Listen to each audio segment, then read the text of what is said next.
सुनोगे तो सुनने पर भी तुम्हें सवाब। इमाम नमाज पढ़ाता हो, तरावी पढ़ रहा है, पढ़ा रहा है, हम उसके पीछे कुरान सुन ही तो रहे हैं, हम थोड़ी पढ़ रहे हैं, वो कुरान पढ़ रहा है। अलिफ लाम मीम ज़ालिकल किताबु ला रैब फीहि हुदल लिल मुत्तकीन, हम उसके पीछे सुन रहे हैं, उसको पढ़ने का सवाब, हमें सुनने का सवाब।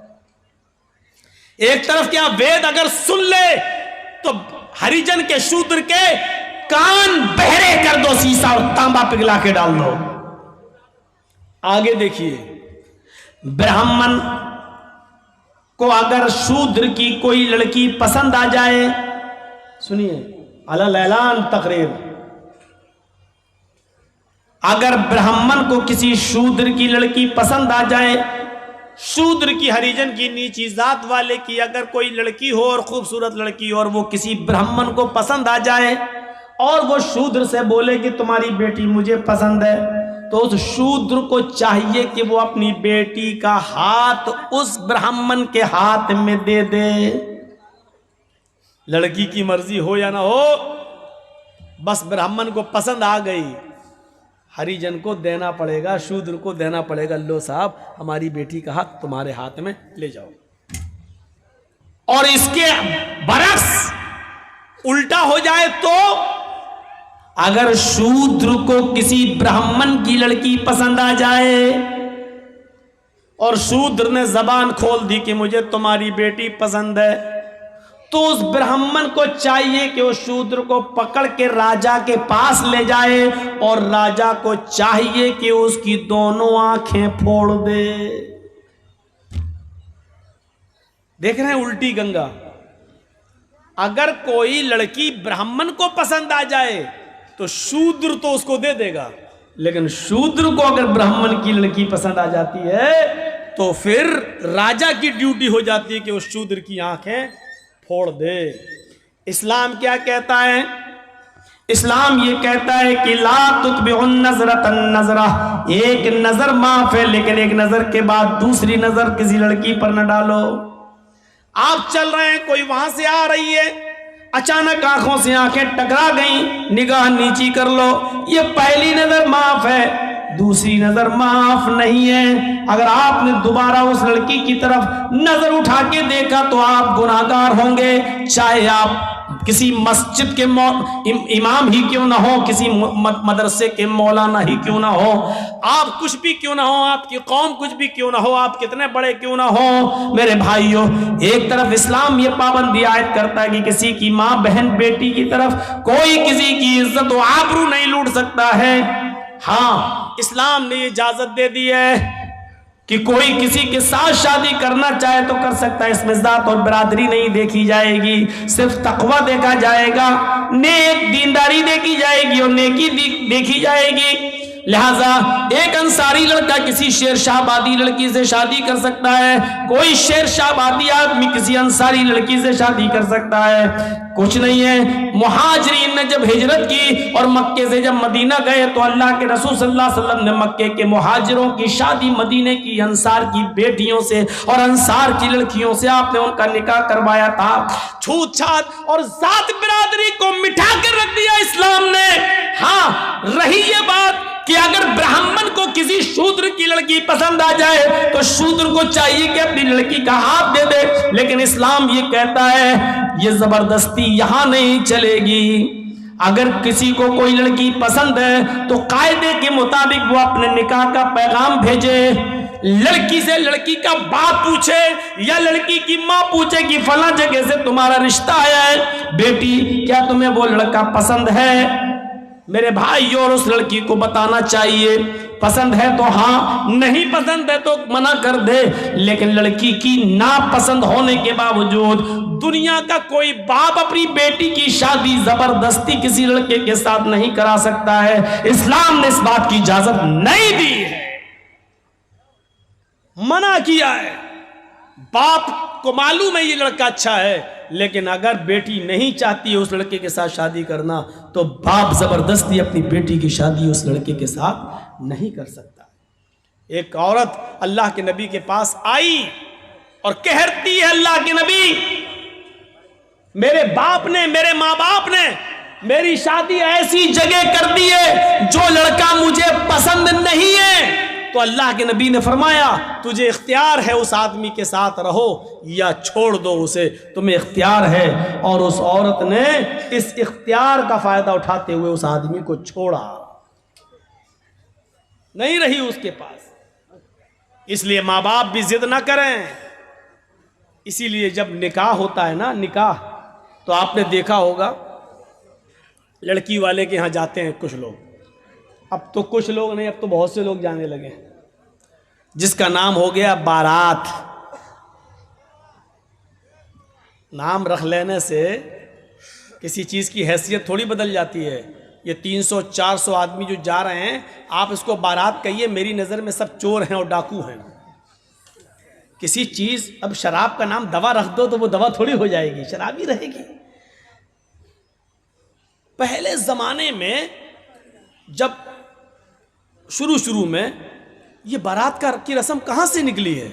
ये जो 300-400 आदमी एक शहर से दूसरे शहर जब शादी होती थी तो लड़का अकेला नहीं जाता था, क्योंकि रास्ते में काफिलों पर हमला हो जाता था, उनको लूट लिया जाता था। इसलिए लड़की को हिफाजत के साथ उस लड़के के घर पे लाया जाए। इसलिए पहले जमाने में 100-150 आदमी लड़की के घर जाते थे और उस लड़की को खैरियत से लाकर उस लड़के के घर पहुंचा देते थे, ताकि रास्ते में इस लड़की को कोई लूट न ले, इसके जेवर को कोई लूट न ले, इसके सामान को कोई लूट न ले। और ये नई नवेली बीवी जो आ रही है, कहीं इसको अपहरण न हो जाए, इसलिए 100-150 आदमियों की बारात जाती थी।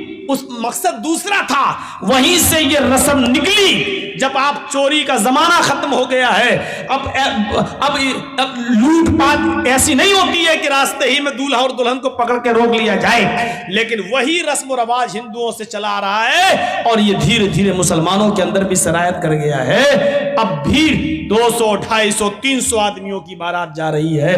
पहले मकसद कुछ और था, अब मकसद कुछ और है। मेरे प्यारे साथियों, तो मैंने वही कहा कि नाम के बदल देने से या नाम रख लेने से हैसियत चेंज नहीं हो जाती है, हैसियत चेंज नहीं हो जाती।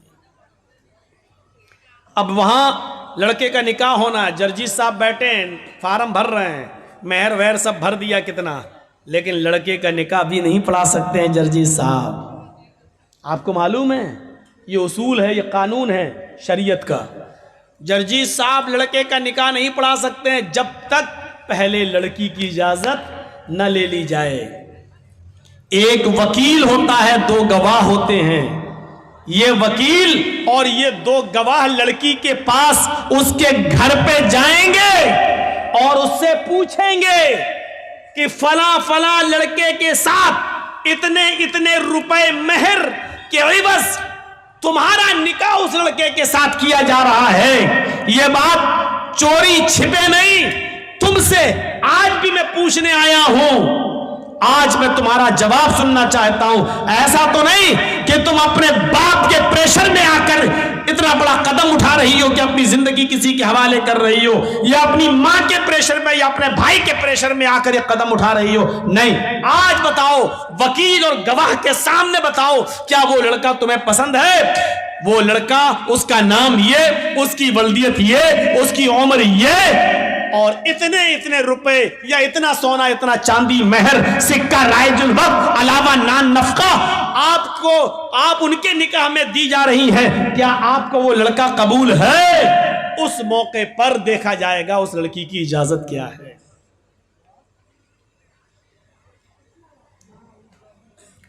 अल्लाह के नबी फरमाते हैं कि अगर वो खामोश रह गई, कुंवारी लड़की, बाकिरा लड़की, अगर वो खामोश रह गई तो यही उसकी इजाजत है।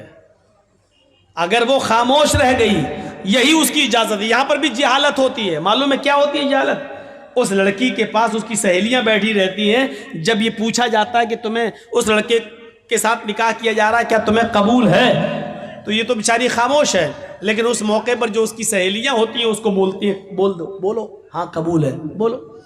और जब तक वकील सुन नहीं लेता है और गवाह सुन नहीं लेता है कि हाँ इसने कहा कि मुझे कबूल है, तब तक वो दस्तखत नहीं कराता है, सिग्नेचर। ये गलत है तरीका, निहायत गलत है तरीका। एक बार पूछो जोर से कि फला फला लड़के के साथ इतने इतने रुपए मेहर के एवज तुम्हारा निकाह उसके साथ किया जा रहा है, क्या तुम्हें वो लड़का कबूल है? वो लड़की सर नीचे कर ले, खामोश हो जाए, तो यही उसकी इजाजत है। इज़्नुहा सिमातुहा, उसकी खामोशी ही उसकी इजाजत है बस। और वहीं से उसके दस्तखत करवा लो। चलो नहीं बोलेगी कोई बात नहीं, चलो साइन करो। अगर लड़की ने साइन कर दिए ये उसकी इजाजत हो गई। और अगर उसको लड़का पसंद नहीं तो वहीं पर वो कह सकती है कि मुझे पसंद नहीं है या मैं निकाह नहीं करना चाहती इससे। फिर उस लड़के का निकाह किसी भी कीमत पर नहीं होगा। लड़के का निकाह लड़की की इजाजत के बिना नहीं हो सकता है। इसलिए पहले इस्लाम ने ये पावर, ये अधिकार लड़की को दिया है। बारात लेके तुम पहुंच भी गए, तुम्हारे साथ 400 पेटू भी पहुंचे हुए हैं जो लड़की वाले के यहां खाने के लिए भूखे भेड़ियों की तरह पहले पहुंचे हुए हैं। और निकाह से पहले नाश्ते का दौर चलता है और नाश्ते के दौर नजर रखी जाती है कि बाद में जिंदगी भर लड़की के बाप को ताने मारे जाएंगे अगर एक भी मिठाई में कुछ गड़बड़ी पैदा हो गई तो।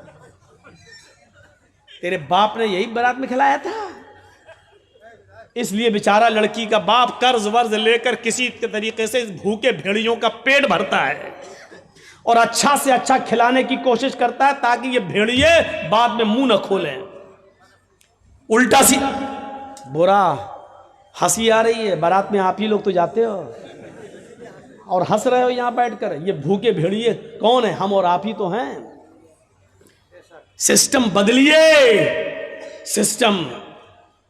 सिस्टम बदलिए। मेरे भाइयों, खाना पीने का दौर चलता है। अब भी बेचारी लड़की मजबूर होती है क्योंकि वो जानती है कि मेरे बाप का 50-60 हज़ार 1 लाख रुपया इसी में खर्च हो गया है। अब अगर मना करती हो तो काम नहीं चलेगा, मजबूरी में भी दस्तखत करती है। इसलिए शादी के मामले में यह सच है कि लड़की बगैर वली के निकाह नहीं कर सकती, यह सच है। लेकिन यह भी सच है कि लड़की की इजाजत के बिना भी आप किसी लड़के का निकाह उसके साथ नहीं कर सकते। दुनिया के किसी बाप को यह हक नहीं है कि वो अपनी बेटी का निकाह जबरदस्ती किसी लड़के के साथ कर दे। आपकी बेटी अगर उस लड़के के साथ निकाह नहीं करना चाहती तो वो निकाह नहीं माना जाएगा, चाहे कितनी आप इजाजत दे दें। कहते बाप की इजाजत है, बनी रहे बाप की इजाजत। अगर लड़की राजी नहीं है तो बाप की इजाजत की कोई हैसियत नहीं है, बाप की इजाजत बेकार है। शादी वो मानी जाएगी लड़की भी राजी हो और उस लड़की के निकाह में उसका बाप अपनी बेटी की इजाजत के बाद वली बनता है और अपनी बेटी का निकाह कराता है।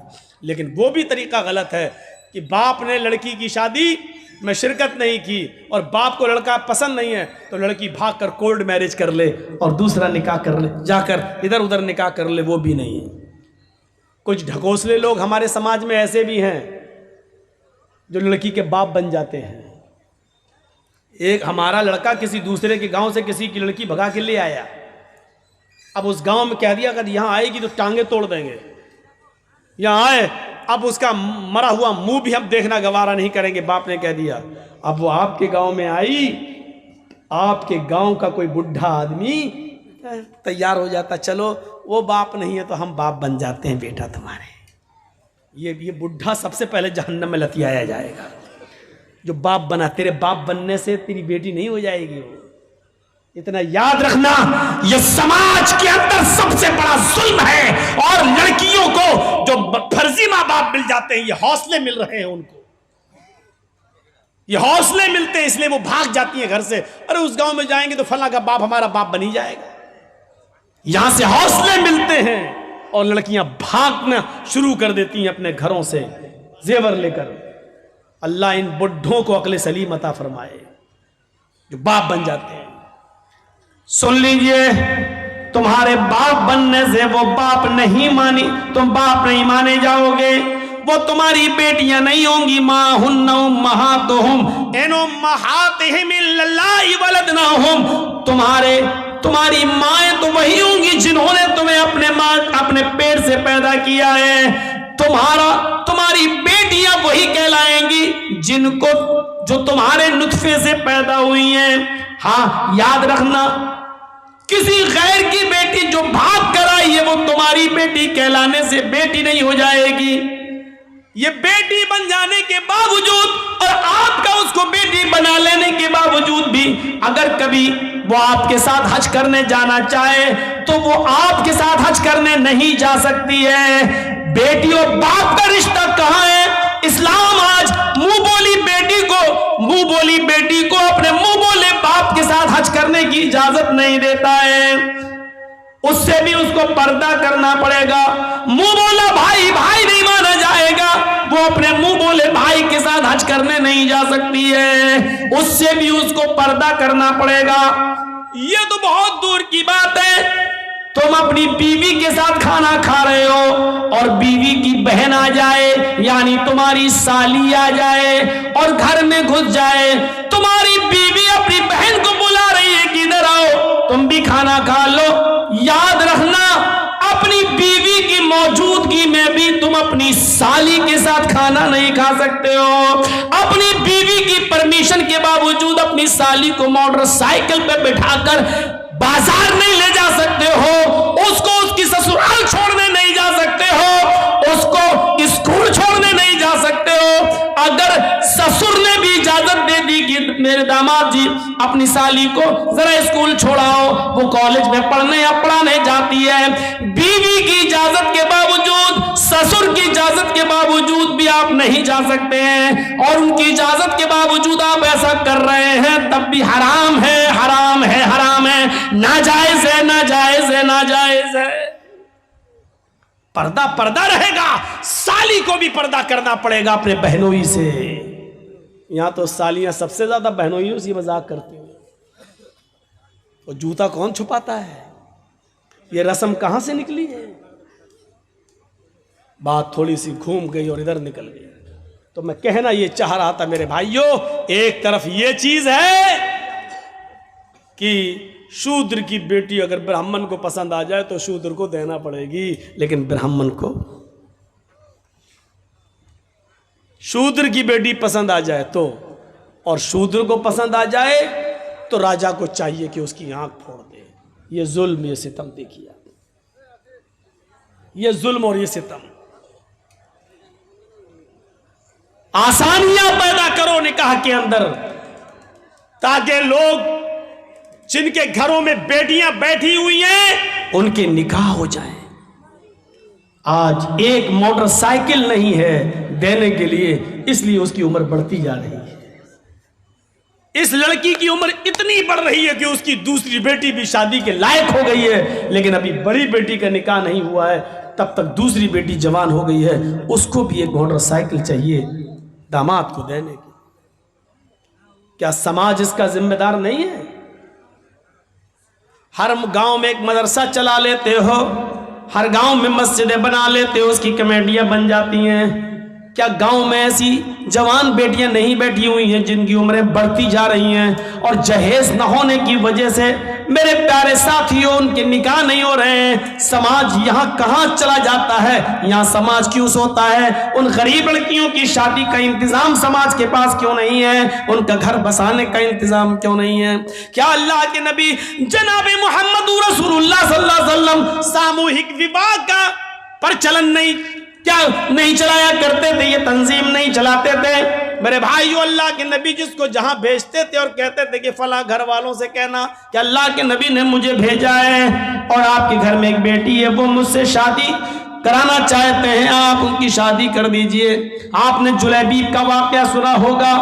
जुलैबीब जो शक्ल सूरत में बहुत ज्यादा काले कलूटे थे, वो जुलैबीब जिनकी शक्ल सूरत जो लड़की देखती निकाह का पैगाम ठुकरा देती और निकाह करने से मना कर देती।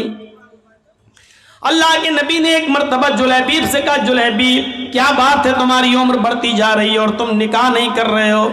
जुलैबीब ने अपनी बात बताई कि अल्लाह के रसूल ऐसा ऐसा मामला है, मैं जिस घर में पैगाम भेजता हूँ जब लड़की मेरी शक्ल देखती है तो निकाह का इनकार कर देती है। आपने कहा जाओ फला फला मदीने के फला फला घर में जाओ, वहां एक बहुत ही खूबसूरत एक सहाबी की बेटी रहती है, उस सहाबी से कहना कि मुझे अल्लाह के रसूल ने भेजा है और मेरा ये लेटर, मेरा ये खत उसको दे देना। मैं इसमें तुम्हारे निकाह की बात लिख रहा हूं। जुलैबीब अल्लाह के नबी सल्लल्लाहु अलैहि वसल्लम का लिखवाया हुआ खत जुलैबीब लेकर जाते हैं और मदीने के उस घर में पहुंचते हैं जिस घर के अंदर एक लड़की है और वो भी बहुत खूबसूरत अंसारी बेटी। जुलैबीब ने उसके घर का दरवाजा खटखटाया, लड़की का बाप बाहर निकला, दरवाजा खोला, उसने कहा हाँ बोलो जुलैबीब कैसे आना हुआ? जुलैबीब ने कहा सलाम वालेकुम। सहाबी ने कहा वालेकुम अस्सलाम। आना कैसे हुआ? ये लेटर दिया जनाब मोहम्मदुर रसूलुल्लाह ने। सहाबी ने जब वो लेटर पढ़ा तो उसमें लिखा हुआ है हाज़िही रिसालतुम मिन जानिब मोहम्मद रसूलिल्लाह सल्लल्लाहु अलैहि वसल्लम। ये खत मोहम्मदुर रसूलुल्लाह की तरफ से दिया जा रहा है। आपने उस सहाबी का नाम लिखकर कहा तुम्हारे घर में एक बेटी है, मैं जानता हूं कि वो बेटी भी बालिग हो चुकी है और तुम कहीं ना कहीं उसका निकाह करने वाले हो। मेरी नजर में जुलैबीब बहुत नेक लड़का है, लिहाजा अपनी बेटी का निकाह जुलैबीब से कर दो। और ये मैं तुम्हें मशवरा नहीं दे रहा हूं बल्कि ये मेरा हुक्म है कि तुम अपनी बेटी का निकाह जुलैबीब से कर दो। जुलैबीब का चेहरा देखता वो सहाबी, कहता ये कैसे हो सकता है, बेटी मेरी है और जुलैबीब की शक्ल सूरत इतनी भयानक, इतनी काली शक्ल सूरत ऐसी। कहता हरगिज नहीं, मैं अपनी बेटी का हाथ तुम्हें कैसे दे दूं? जुलैबीब कहते हैं मैं कहां कह रहा हूं, मुझे तो अल्लाह के रसूल ने ये लेटर देकर भेजा है। अंदर से जब लड़की जुलैबीब की और अपने बाप की बहस सुनती है तो थोड़ा सा बाहर निकल के आती है और कहती है अब्बू जान क्या बात है? कहा बेटी ये अल्लाह के नबी ने लेटर दिया है। बेटी ने जब वो लेटर पढ़ा तो लेटर पढ़ने के बाद कहती है अब्बू जान इससे तो मैं भी निकाह नहीं करना चाहती, लेकिन लेटर में तो लिखा हुआ है कि ये मेरा हुक्म है, मशवरा नहीं। अल्लाह के रसूल का हुक्म अगर हमने नहीं माना तो हमारी आखिरत भी बर्बाद हो जाएगी और दुनिया भी बर्बाद। नबी अकरम का फैसला हमें हर हाल में मानना है। मैं भी नहीं चाहती हूं कि इस आदमी से निकाह करूं, लेकिन मोहम्मदुर रसूलुल्लाह का फरमान है इसलिए आमन्ना व सद्दकना, हमें मानना पड़ेगा। अल्लाह के नबी ने कहा होता मशवरा है तो मैं नहीं भी मानती, लेकिन ये तो हुक्म है मशवरा नहीं, इसलिए मानना पड़ेगा। बाप ने कहा बेटी क्या बात करती हो, जरा इसकी शक्ल तो देखो, इसका चेहरा तो देखो, इस आने वाले को तो देखो, इसकी शक्ल की तरफ तो जाओ। बेटी जो जवाब देती है उसको उर्दू के एक शायर ने यूं नकल किया है कि बेटी बोलती है नहीं नहीं। कहा अब्बू ने बेटी इस आने वाले की तरफ देख। बेटी कहती है न आने वाले को देख, न जाने वाले को देख, न आने वाले को देख, न जाने वाले को देख, देखना ही है तो खत के भेजने वाले को देख। बाप ने कहा बेटी माना तेरी बात सही है, लेकिन जरा इसकी शक्ल सूरत तो देखो, बेटी तू कैसे इसके साथ रहेगी? बेटी कहती है माना कि शक्ल है इसकी बदसूरत, माना कि शक्ल है इसकी बदसूरत और जिस्म है इसका मांद, माना कि शक्ल है इसकी बदसूरत और जिस्म है इसका मांद, मगर खत का भेजने वाला तो है 14वीं का चांद। मुझे इससे क्या मतलब, मुझे तो हुक्म रसूल की पाबंदी करना है, जनाब मोहम्मद रसूलुल्लाह की बात मानना है। फिर लड़की का बाप मजबूर होता है बेटी अगर तू तैयार है तो फिर मैं भी तैयार हूं, मैं भी अपनी आखिरत बर्बाद नहीं करना चाहता। और उस बाप ने अपनी बेटी का निकाह अल्लाह के रसूल के भेजे हुए उस कासिद हजरत जुलैबीब से अपनी बेटी का निकाह कर दिया। उस बेटी का बयान है कि जुलैबीब से अल्लाह के नबी ने मुझे जो निकाह कराया है, उस जुलैबीब ने मुझे इतना प्यार दिया, इतना प्यार दिया कि मेरी जिंदगी एक मिसाल बन गई। जुलैबीब के साथ मेरे निकाह में अल्लाह ने वो बरकतें रखी थी, वो बरकतें रखी थी जिसका तसव्वुर हम नहीं कर सकते थे। तो मेरे प्यारे साथियों, हुक्म रसूल देखो, शादी के अंदर आसानियां पैदा करो, अपनी बच्चियों के लिए भी और अपने बेटों की शादियों में भी आसानियां पैदा करो। अल्लाह के नबी ने फरमाया सबसे बाबरकत निकाह वो है जिसके अंदर खर्चा सबसे कम हो। हदीस देख रहे हैं, सबसे बाबरकत निकाह वो है, सबसे ज्यादा बरकत वाला निकाह वो है जिसमें खर्चा सबसे कम हो। इसका उल्टा उल्टा मफहूम क्या होगा, आपने कभी सोचा? इसका उल्टा मफहूम निकालो तो क्या होगा? सबसे ज्यादा बरकत वाली शादी वो है जिसमें खर्चा सबसे कम हो। तो इसका मतलब क्या हुआ? जिस शादी में खर्चा जितना ज्यादा होगा उस शादी में बरकत उतनी ही कम होगी। आज देख लो, बड़े बड़े खर्च करने वाले और बड़े बड़े मैरिज हॉल बुक करने वाले, लाखों रुपए का डेकोरेशन कराने वाले, बड़े बड़े मैरिज हॉल बुक करा के अपनी बेटियों की शादी करने और बेटों की शादी कराने वालों को आप देखोगे, शादियां ज्यादा दिन टिकती नहीं हैं। फौरन 1-2 साल के बाद तलाकों की नौबतें आ जाती हैं। क्यों? बरकत क्यों नहीं हो रही है? वो निकाह का तसव्वुर ही खत्म हो गया है। अल्लाह के नबी के जमाने का निकाह देखिए आप, उफ, आप तसव्वुर करेंगे ऐसा निकाह? एक औरत आई और अल्लाह के नबी के पास आकर बैठ गई। उसके ना बाप थे ना भाई था, कोई नहीं था, चाचा कोई नहीं था।